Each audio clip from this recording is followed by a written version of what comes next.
Hello and नमस्ते सबके गोर लागे छो राम राम। नया डे नया ब्लॉग में सबके स्वागत करल चाहे छो हमारे फतेहपुरिया ब्लॉग में।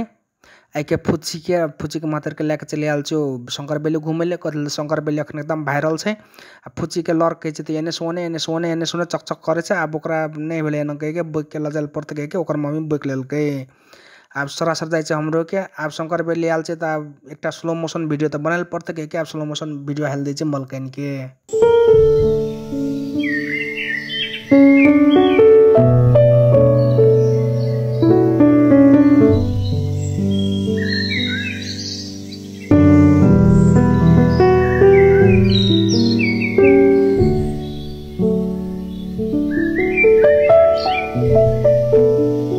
अब हमरो के भीतर ढुक के पुग गेलु फूल लगन जिसमें पुल छो।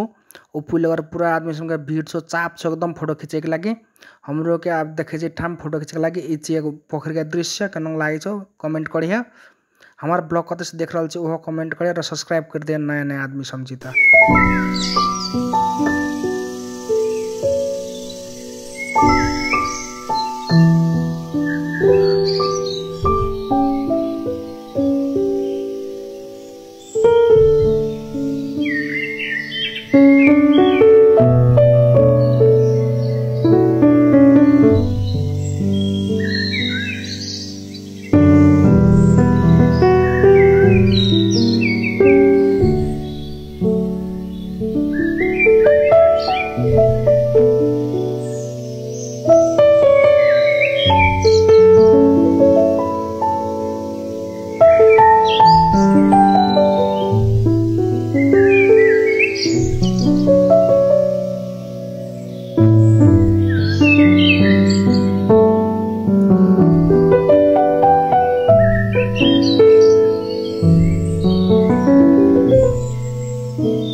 आई के लगे वीडियो में इतना के दूसरा वीडियो में फिर भेटबे करबे। हस्त धन्यवाद।